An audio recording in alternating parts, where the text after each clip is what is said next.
Okay, it's time for the next session on this painting. I'm just going to stay down here in the little box on the right-hand side.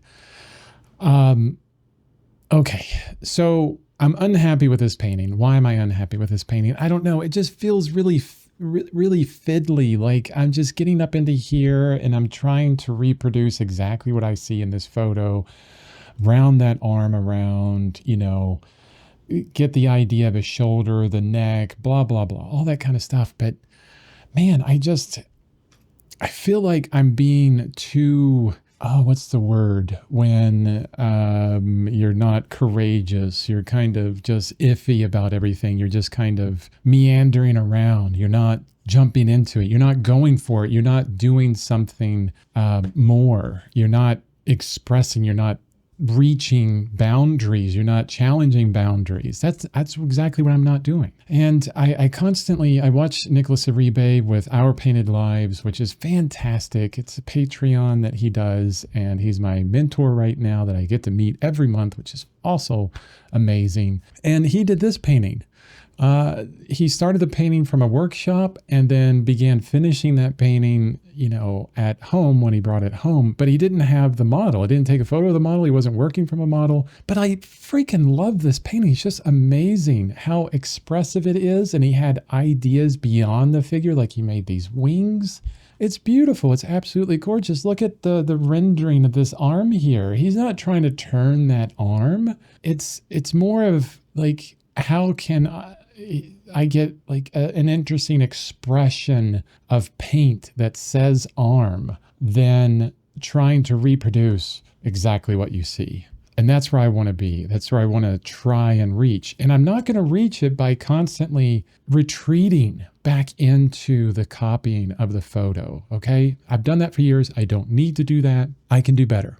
So in this session that I'm going to time lapse through again, I may screw up a painting, screw it up, whatever that means, by just really challenging what I have down, not caring about the figure, maybe not even looking at it at some point, and just going for feeling and expression and really putting some paint down on there, because I got way too much paint on this palette right now. There's a tremendous amount of paint there. And I hate wasting paint. Even though it's the student grade Winton, I still don't want to waste it. Anyway, I don't need to ramble anymore. Time lapse it from here, and I'll see you afterwards if I finish this. If not, I'll see you on the next session.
Okay, I'm back and this painting is done.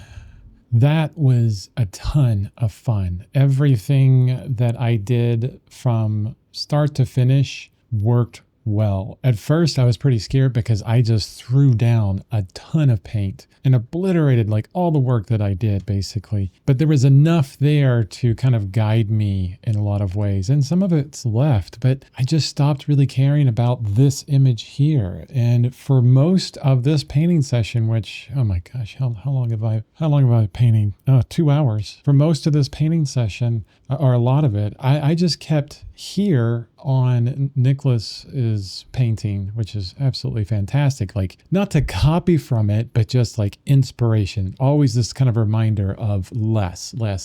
You don't have to describe it. Paint a painting, not a photo. That was the biggest thing. Like every time I was here looking at the photo, I'm referencing, I'm looking, and I'm like, okay, what does that shape look like? What does this value look like? Is that more saturated? Is that less saturated? And every time I'm talking about a painting, I always see something I want to change. It's always about edges. Edges, just sharp, soft, getting those right. Well, where I want them, basically.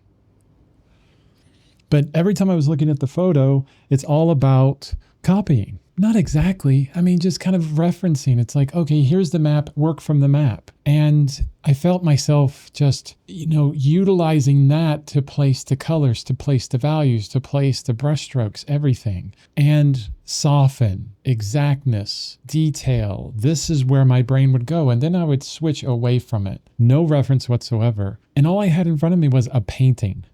And I'm trying to make a painting. And then my brain goes expressive, brushy, soft, thick, expression, right? Feeling.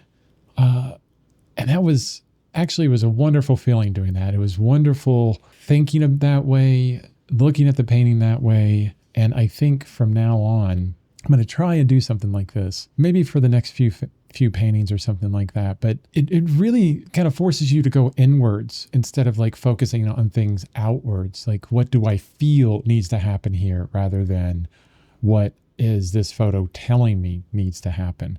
And I think that's so important because I feel like I made a painting. Before, it was a photo that was transferred into paint somewhat with some adjustments. Yeah, I'm super happy with this session. I think I really kind of knocked this out of the park, or at least I feel like, it's my own opinion on my own painting, right? You could look at this and go, wow, I liked it the way before. And that would be perfectly fine. Totally cool. Totally awesome. Okay, this painting's done. I don't need to talk about it anymore. Thank you so much for watching. If you want to purchase my artwork, go to chrisbevan.com. Also, I have a mentorship on there if you'd like to talk to me in person. Thank you so much for watching my videos and have a wonderful rest of your day. Bye-bye.